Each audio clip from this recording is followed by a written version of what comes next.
And he joins us now from Brisbane, Australia. Peter, thank you so much for joining us in the midst of all this chaos. Thank you so much for having me. Thank you so much for getting my name perfect. Oh, thank you for helping me with that pronunciation. But Peter, before we talk about the situation in Tonga and what you're hearing from your friends, I've been reading that you've been unable to get in touch with your family. Can you tell me the latest on that? Any connection with your father yet? So I haven't been able to contact my father or any family in Tonga for the last couple of days, ever since the communication lines went down. But it's a position that a lot of people around the world, a lot of other Tongans are in as well. No one can contact their family in Tonga at the moment. Oh my goodness. So I imagine you and a whole lot of people in your situation, as you said, must be feeling incredibly stressed out about what's happened to your family. Any reports from other people about what's happening with your family? Absolutely none. I think at the moment I've only heard of there being 2 satellite phones on the island. One is with the New Zealand High Commissioner, and they're sharing kind of general information. There's, because there's limited resources, it's probably best that is what they're doing rather than focusing on say my father or any specific one person. When that eruption happened, Peter, can you walk us through and describe where you were, what you heard, what all that felt like? So it was. I'm over in Australia, so we were on one side of the Pacific. So I'm in training camp at the moment, and I was actually out fishing. I had a fishing rod in the water. It was coming into the afternoon, and I just felt something. I felt something different. I don't know if it was some sort of feeling of the aftershock, or I don't know what it was, but for some reason I was there fishing and I decided to check my phone, which I don't normally do when I'm out fishing. I like to get away a little bit from the world when I do this. And so I checked my phone, and lo and behold, I was tagged and messaged in hundreds and hundreds of different things.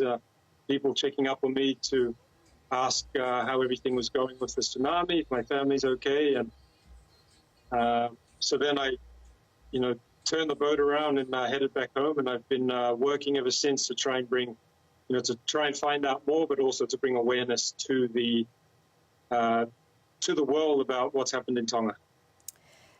Peter, if you'll forgive me, you might be the most popular export from Tonga. I mean, people know of Tonga because of you and because of that very famous entrance into the Olympics. And, I say that a little bit tongue-in-cheek, but the whole thing is that most people, when you talk about Tonga, don't know where it is. Certainly here in North America, they're unfamiliar with it. What can you tell us about this island, about the culture, and about the people who right now we cannot get in touch with? So Tonga sits basically somewhere in between Hawaii and New Zealand, with Fiji up on its top left western corner, as you can see in the map. And it's a group of islands where we're a kingdom. We're one of the only in the Pacific who has, we're still a kingdom. We come from a long line of voyagers. All the Polynesians are voyagers, and we've been through many tough things for the last 1,000 years, and we'll be here for another 1,000 years. Tsunami, it probably wasn't the first one. There's been volcanic eruptions before. My name, Pita Taufa Tofua. Tofua is the island in Tonga, which is another volcanic island. So that's where my name is from. But we've been through very tough times before. We're still standing. We'll go through this. We'll still be standing.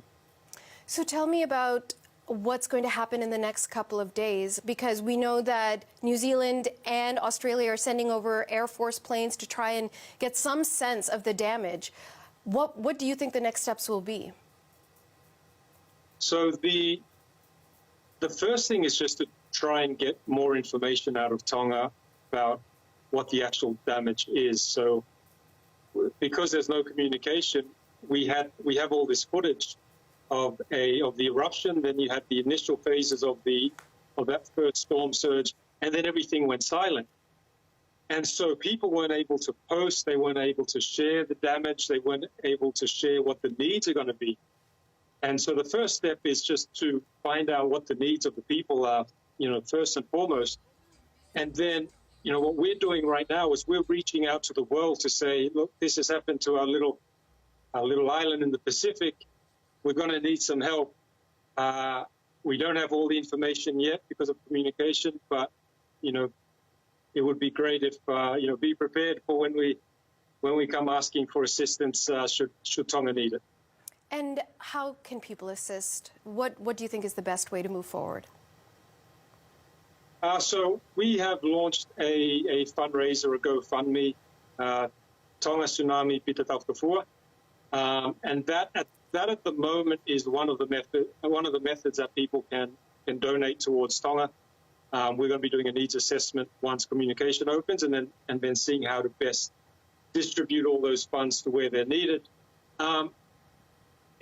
But in terms of even just, I know it's very tough for people at the moment to reach into their wallet and help out, but if you can't, then just awareness, sharing, whether you're sharing the fundraiser, whether you're sharing footage, whether you're sharing knowledge about what's going on, let the world see that us in the Pacific, we're there, and something catastrophic has happened, and that we're going to be needing assistance, and even thoughts and prayers and messages to any of your Tongan, anybody from Tonga, whether they be overseas Tongans or in Tonga, just sending messages of support means a lot to us.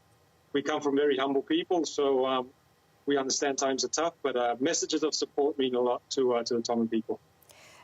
Peter, do you have any plans on going to Tonga when it's possible?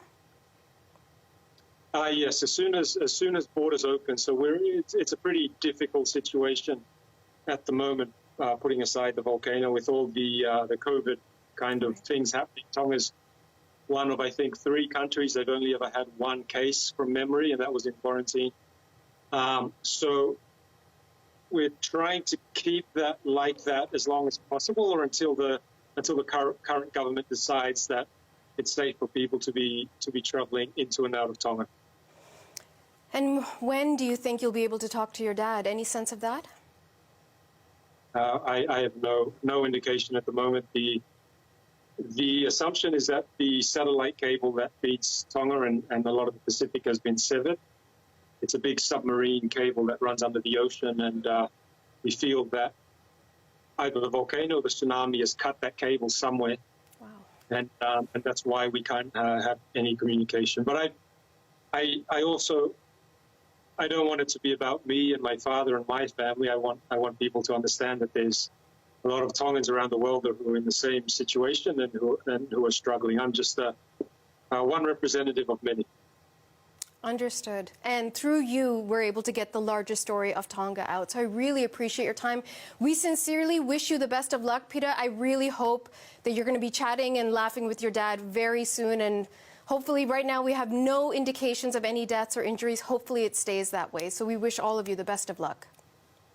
Thank you so much. Everything's in God's hands, so I'm just happy to be doing my part. And I hope that the people of Tonga know that there are people all around the world who are standing by them during their tough time. Obviously, they can't see this now because they have no communication. But when communication lines open, I want them to know that there were people all around the world standing with them. Absolutely. Peter Tautafua is a Tongan Olympian joining us from Brisbane. Thank you. Thank you.